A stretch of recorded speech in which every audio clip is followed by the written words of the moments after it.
guys, it's Tammy, the advocate.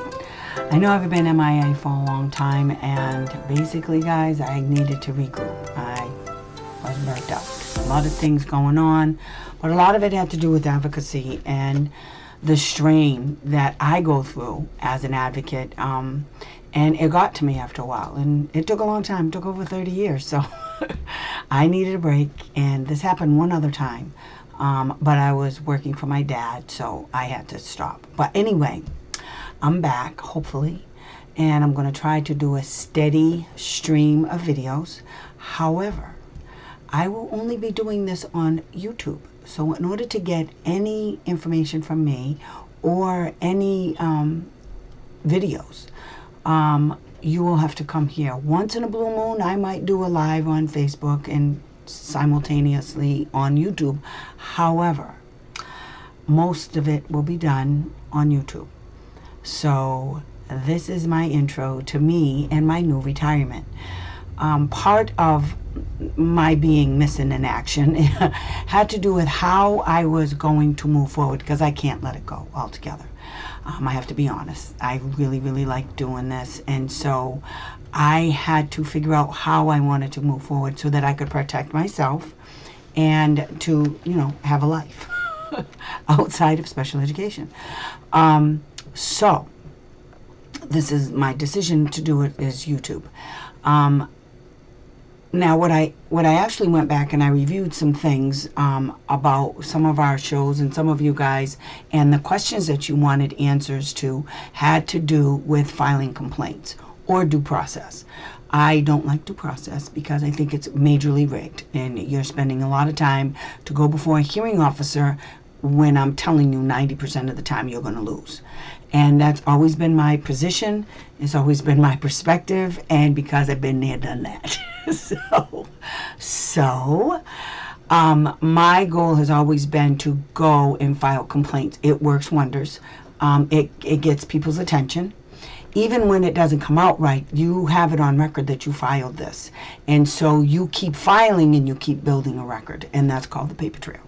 And that's how you win. So what I'm going to do is show you now how to do a state complaint. Now these forms can be used to file against the State Department of Education, which is now my new go-to. And I'll explain a little bit more about why I even prefer to go straight to the problem, which is the State Department of Education, rather than go to the school district and call them out.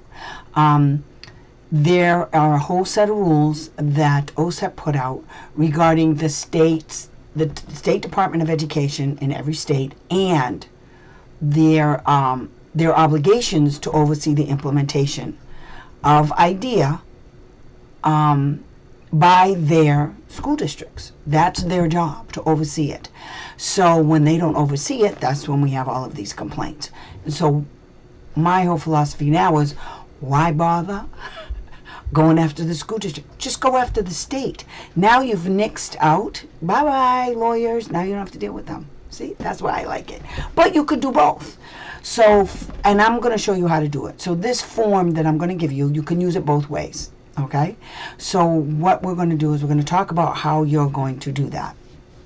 So in this video, the first one, because you guys are always wanting to know the answers to these questions, this is what I'm going to do. I'm going to show you this page. I'm going to see how far I can get. I don't want this video to be too long because there'll be another one right by. This is going to be video 1 on the state complaint against the state. And as I go along, I'm going to tell you why and what for, and I will provide you with the documents that you need online. I will provide you with the links, and all you have to do is click on it and download it to your computer the way I did. Okay, so that's what we're going to talk about tonight.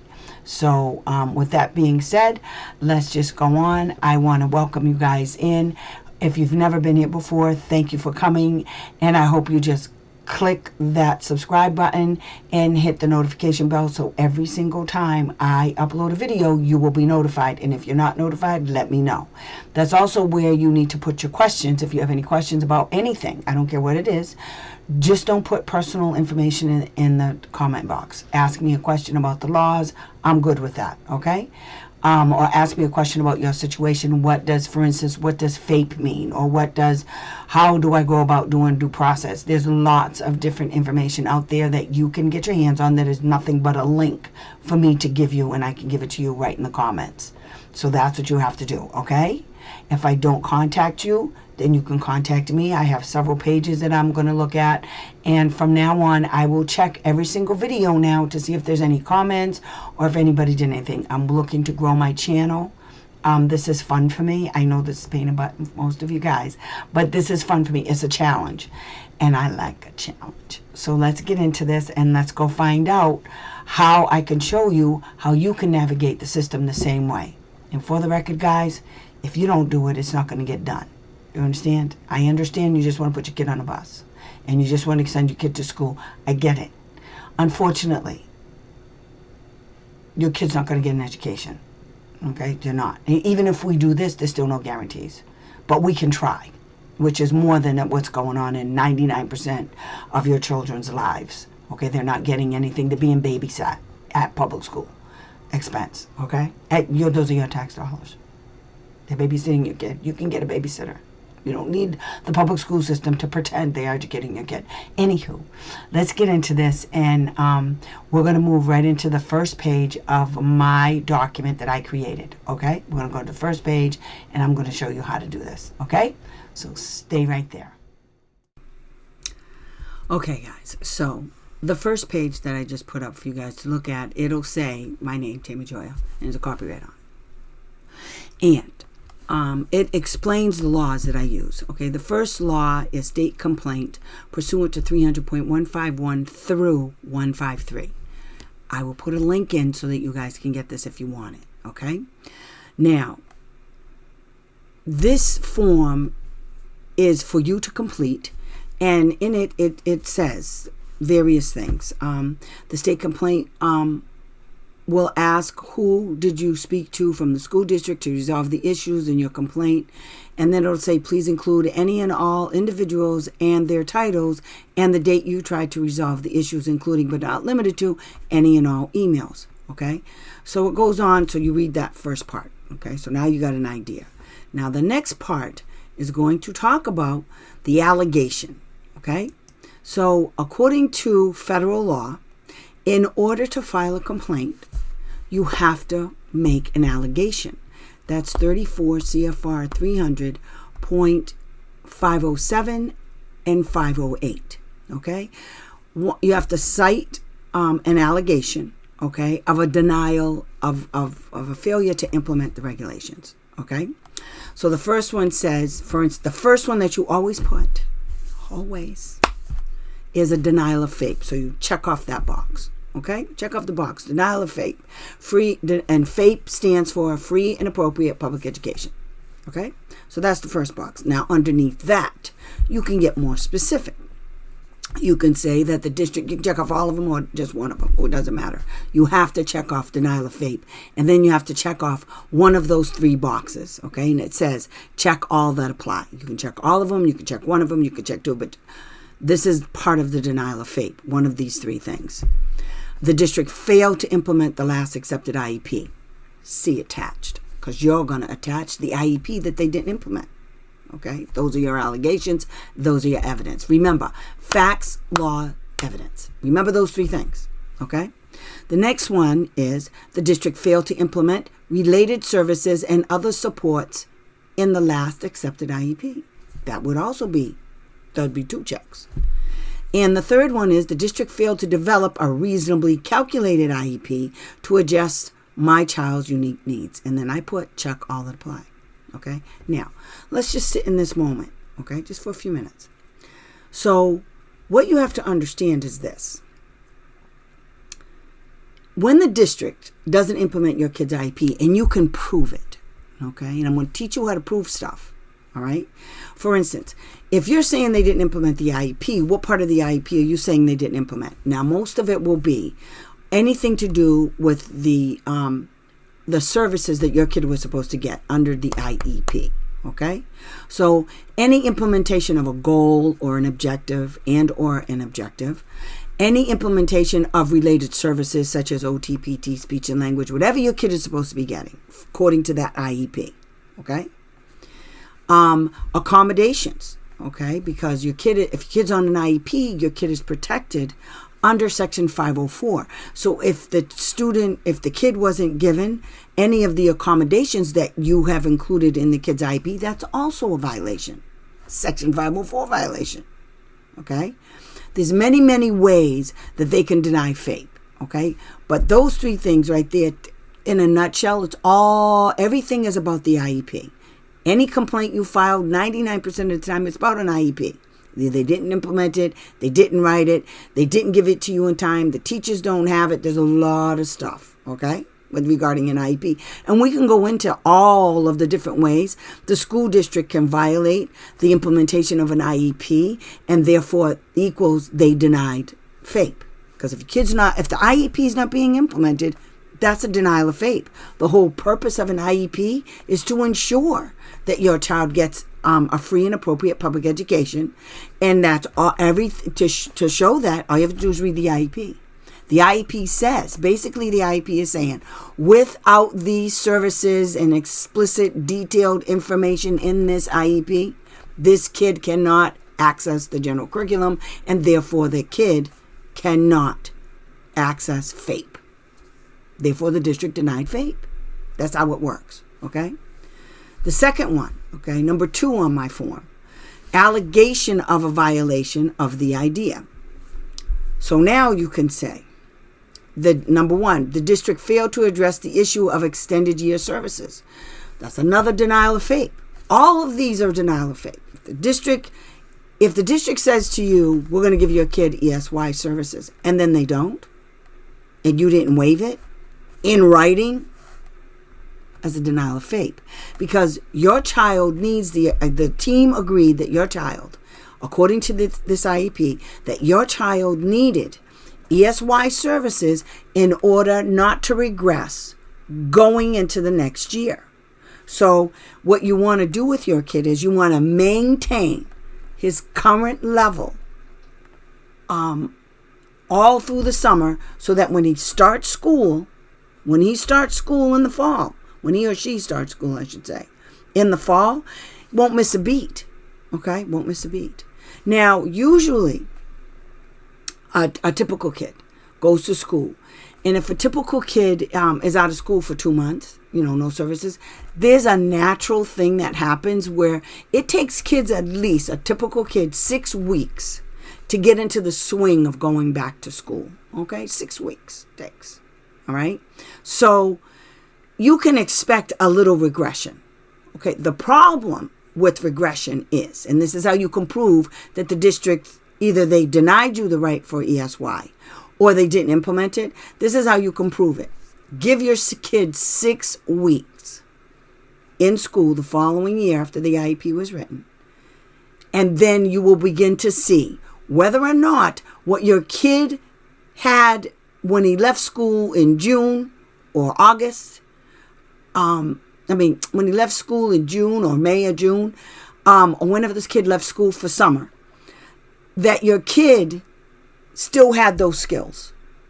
Okay, your kid didn't lose any of those skills. All right, and you'll be able to tell because the teachers are going to write things down. Okay, you're going to realize that you're getting the same work over and over and over again 3 months in. Okay, or 2 at Thanksgiving. If your kid is still working on the same stuff that your kid was working on when he left school, that means and he didn't get ESY services, that means he regressed. He didn't maintain the previous skills. Okay? That's a violation. That's how you look at it. Doesn't matter how they want to slice and dice it. That's what it means. And it's easy to prove. And I can show you that too. So then the next box under it, it says the district created a policy and a practice that limits the parent's right to address the district's refusal for ESY until the end of the school year. So when they're developing an IEP, they have enough documentation in front of them to determine whether your child will regress if he doesn't have these services through the summer. Okay? They have enough information. What the school districts like to do is say, well, we typically hate that word. Typically, we wait until like April or May, March, to determine whether your kid will regress. Well, okay, good. So what are you using? Because what we can prove right now, up until May or March, is that with these services, this is how far he got. What your question to them is, if we wait, what are you going to use to determine that he will regress? What are you going to use? And then when they tell you, well, we're going to use what we have in front of us. So you're going to use, think about this, guys. They're going to tell you, well, we're going to use the fact that he's maintaining his grades right now while he's on an IEP, getting all of these services. See, the math ain't mathing. Okay? What you have to determine is if the student doesn't get the services and the student regresses over the summer, if the IEP is not implemented during the summer and the kid regresses, and you'll be able to tell because, like I said, your kid will be stuck on the same thing that he was stuck on the year before, which means that the IEP is not reasonably calculated to meet your kid's unique needs. Because if it was, they wouldn't be redoing the same thing they did last year with your kid. Okay? So that means that the IEP is no good. You see, everything builds on everything else. You have to think common sense. Okay? You have to use common sense.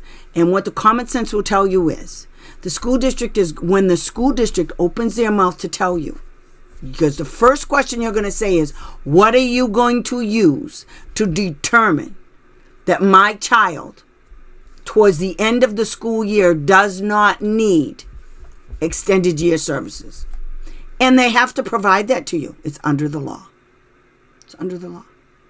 They have to tell you how they're going to use, and there's a certain thing that they use to measure. And they have to tell you what that is. Now, don't push it. I'm going to tell you guys a trick. Whatever them fools tell you, the reason why they're not going to give your kid ESY during the IEP development, they have to put that in writing. They have to put it in writing. They have to say, we're going to wait until March. We're going to wait until the end of the year. They have to put that in writing because you can dispute that. And what they have to put in writing, and then when you get it in the mail, because you have to get it in the mail, about all the things they said that they're not going to do right now. It doesn't matter that they didn't say no. First, it does matter because they're supposed to have somebody at the team meeting that can answer your questions, okay? Yeah, that can either approve or deny your request for a service, and they don't get to kick the can down the end of the field. They don't get to do that, okay? It's either a yay or a nay, okay? That might work if your kid's first year in school at 3, that's the first IEP, then I get it. And even then I don't get it. Because if you get your kid evaluated properly, you can tell. Now, what you do to prepare for that is take your kid to an independent evaluator, use your insurance, use your kid's insurance, take your kid to an independent evaluator and get a comprehensive evaluation. That's a clinical psychological evaluation in all areas of functioning. Understand? Get that done. And tell the person that's doing the evaluation, okay, that you need written recommendations and diagnostic impressions. Yeah. Mm-hmm. And whoever it is doing the evaluation, they need to tell you. They need to put their recommendations in writing as to whether or not your child needs ESY. Because if your child, and then they have to say why your child needs it. Because without it, your child will regress and will be playing catch up for the first 6 months of the next year or whatever the case may be. Okay? The goal is for your kid to always make gains. If the IEP is not written properly, your kid will not make gains. That's how you get them. That's a violation. That's a denial of FAPE. See what I'm talking about? Okay, so the third one says the district failed to provide prior written notice of their refusal to address ESY until the end of the school year and therefore denied your rights to dispute the district's practice and policy until the end of the school year. Okay, now There's another little trick we could use, which I'll start putting out there, is how to find OSEP letters to help you back you up with the state and the school district. Okay? Because sometimes the school district sides with the district. They literally side with the district because if the district is found to be in noncompliance by the state who's supposed to be overseeing them for the implementation of IDEA, then the state is in just as much trouble as the district. Because you see, the state answers to the feds. You know why? Because the feds giving them a grant for IDEA money. And it doesn't matter that it's a little bit of money. It's not a little bit. For me, in my bank account, if I got that money in my bank account, I'd be happy to you. They get a lot of money. Depending on the number of kids on IEPs determines how much money they're going to get from the feds when they fill out that grant application, which, by the way, is voluntary. So if they don't like the laws and they don't like the way they're written, then they don't have to apply for that grant money. But they do anyway because they're greedy. You see, they're building their bank accounts on your child's back. That's what they're doing. And I don't care what anybody says. And it doesn't change as they get older and they get out of public school and they go into the state domain. It's still the same game. It's just different shit. Same day, different shit, same day. It's the same. I'm telling you right now. So you need to buckle up. Buckle up because you're going to be fighting. And you have two choices. You either stand and fight for your kids' rights or you don't. And it's not a bad thing if you don't. It's all in what's going on in your life and how you have to handle it. But you can't expect people to just do their job because you said so. And if you don't believe me, just look at the chaos this world is in right now. It's not just the United States, it's everywhere. You can't expect people to do their job just because they're doing the right thing. There's very few people like me. There's very few people. I'm just saying. See, I like what I do. There are a lot, but they're few and far between. That will do something just cause. You say they do stuff against your kid just cause. Because they have an ego problem, which we all know that's what's going around lately. Everybody got an ego problem. So you have to pay attention to what's going on. Okay, you can make the decision about how much you fight for your kid. Okay, and it sounds a little, I don't want to fight that much for my kid, but it's not just about the fight. It's about what you are able to handle. Okay, what you're able to do as the parent in feeding the kid and dressing the kid and providing shelter for the kid and all of that good jolly stuff. Okay. And going to work. And I get it. I was that person. But I'm mean. I'm a mean and nasty girl. I don't care. You see, I don't care. Okay? I'm going to get everything done because I'm that bee. I am that woman. I don't care nothing about it. Okay? And everybody can be like me. And there should be more, but there aren't. I try to make people as like me as much as possible. A lot of times it works. Sometimes not so much. And hence, I needed a break. Because I can't handle it. I can't. I'm going to get a mean and nasty person. Even now, I even feel calm now doing this. I mean, there was a time when I got on and fight. It is a fight. But I had to take a step back. And I understand how parents have to take a step back. I get it. You have no idea. I worked a 40-hour-week job. I was a single mom. I had to pay all the bills, cook all the food, clean the house, take care of the badass kid that I had. Because he was bad as hell. He was just bad. He was always doing something.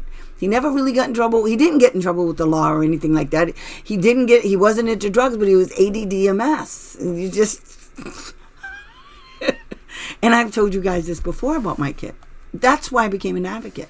Because I said, if my kid has ADD and this is what they're doing to him, I can't even imagine what they're doing to kids who have more serious disabilities, in all areas of functioning or behavior issues. It's difficult. I get it. But you're the only one that can make that decision. But you can't get mad at the advocate. You can't get mad at, the school because they're not doing their job and you walked in there and you said, just do it. Yeah, they're not going to do that. I'm sorry, they're not going to do it. It's just, you got to stick something up their ass. That's the only way. And the best way to do it is file a complaint. That's what I call the old broom. That's my 7.5. That's how I do it. And it's worked for me. And it's worked better the more I did it, the better I got at it. And that's what I'm here to tell you. The more you do it, the better you get at it. You start to understand how the game is played. And I don't care what anybody says. This is a game. Okay? They got what you want for your kid. You have to figure out how to get it. That's what it is. Okay? So everything you're at the team meeting, anytime you go into a team meeting with a list of everything that you want for your kid. Every single time somebody says no, or they got to go check, that's a denial. You just say, and you tell them that's a denial. I want an answer. And so what you're telling me is you don't have the authority, and that's a violation. The team chairperson has to have the authority to either approve or deny your request at that meeting. If they don't, and they say they have to go ask the SPED director, you tell them, no matter of fact, wait. Go get the SPED director because their butt should have been here. That's a violation. And I will give you that law. The team meeting process includes that the school district has a representative sitting at the team that has the authority to make a decision as to whether or not you can have what you're requesting, okay? Because that person is fully aware of what the school district has to offer, okay? So that person is a person of authority, and the SPED director, okay, has to designate somebody to be that person if they can't come to the meeting, okay? 9 times out of 10, they don't. I've ended meetings because the person sitting at the table didn't have any authority, and that's how you do it. Well, I'm going to end the meeting, okay, because what you're doing is you're holding up my meeting. You're holding up my IEP. You're holding up the decision. I won't know what my kid is getting when I get up from this table. In Massachusetts, it's 10 days later. So that's what I'm talking about. So you make sure you put it in writing. And then what you do is after that meeting, you take that piece of paper and you send them an email, include all of that stuff, and say, this is what I'm asking for. I need a yes or a no response from you. That's what you tell them. There's no ifs and buts. There's no later. There's no defer to the end of the year. There's none of that. That's a violation. And I'm going to show you guys. And one of my videos is going to be on how to write an email. I think I've done one. I'm going to do an update. Okay? Because writing an email is real fun. That's called the paper trail. Okay. So the next one on this form, it says, these are all the boxes you can check off. Okay? So it's pretty much writing the complaint, okay? And all you have to do is insert the, what do you call it? The documents, okay? The emails, the proof of what you're specifying, because all of these things need proof, okay? You need evidence. The district failed to provide me with my procedural safeguards. Now, at every team meeting, they have to provide you with the procedural safeguards, okay? And you ask them, where's my procedural safeguard? Well, we gave it to you before. No, I need it now. I lost it. They have to do it every single meeting. They don't get to say we didn't, because then you get to say, okay, no problem. And what they sometimes do is they put it on the form that they send you about your team meeting, and they'll say that this is the link you can go to get your thing. That's okay. They gave it to you. Okay, whether you used it or not is not their problem. It's the easy way out for them. Okay, so go get it. Make sure that it's on there and you get the paperwork. Now, here's another thing. Do not ever, ever, ever, ever sign an IEP at a team meeting. Never. You take that IEP home, you review it, you look at what the kids' needs are, you look at what the IEP goal says. Yep, you do all of that. Because you know what you don't have to do? You don't have to reject it. What you could do is send it back to them and say, you know what? This really doesn't have a measurable goal for this thing. I'm going to need that. And that's how, again, you create a paper trail. And that's how you can create the whole paper trail about that the IEP that they gave you is not reasonably calculated. So you start asking questions about the measurement of the goal. Is it too big? Is it too teensy? Is it the same goal as last year? That's why you don't sign the IEP that you develop at a team meeting. That's why you don't do it. You don't sign it at the IEP meeting. Now, some states, you don't have to sign it. They have to implement it right away. That does not mean that you can't question what they did. So you still send them the emails and you say, this goal doesn't make any sense. How are you even going to measure this? How are you going to know if my kid actually did that thing? And it should be in the goal. It should tell you we're going to collect data. Good. Every month you ask them for that data they collected. Every month. Email. I'm going to need a copy of the data collected for this goal for this month. That's how you can also prove if the IEP was implemented or not. Because when they say to you, we don't have any data, when are you going to have it? At the end of the year? This goes, so are you, because this is how it goes. You send the email at the end of every month and you say you want the data for this goal. And they'll email you back and say, well, we don't have that right now. We'll have it at the end of we don't have it right now. When will you have it is your next email and response. Keep it all in the same email thread. And you say, when will you have it? And they'll say, well, we plan on giving it to you at the end of the year. No. I want it now. It says quarterly data. So you want that every quarter then. Now, when you're developing the IEP, you tell them, I want monthly data collected. And they know why you're asking this, because it's proof whether or not they actually did it in the same timeline. Now, if they tell you no, then that means that the IEP was not implemented, because at the very least they have to have a timeline when they're going to collect the data. In the IEP, it'll say data collected quarterly. I'm telling you this because they write it and they don't do it. Yeah. Okay. So ask for everything. Okay. And the last one on this page is the district refused to provide me with the written specifics as to what would be used to determine ESY, as I told you earlier, as it relates to schoolwork, progress reports, report cards, disability, etc. So you can check off all of these just for ESY. Okay? So that's page 1. So that's what we're going to do right now. I'm going to set this up so you guys can look at it. And then we're going to, I'm going to do page 2 of this same thing. But I'm going to put all of it out there on Facebook.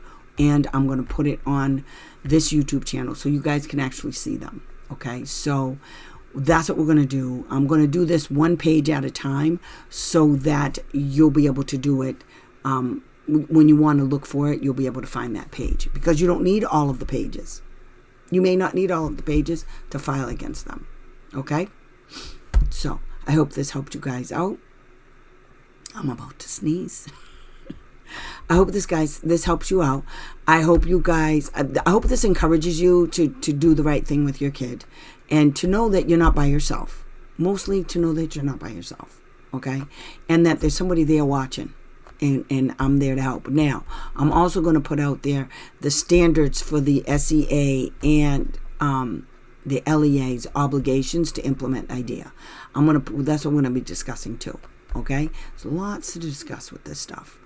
So please subscribe to my channel, hit the notification bell when you do, and put a comment to let me know if you want this, or if you have any questions. Please put it in the comments, and then I'll be able to answer your questions in the comments. Okay? I'll be able to send you stuff, all kinds of stuff. Okay? I want you guys to have a good day. I hope this helps. I'll see you next week, if not sooner. Bye.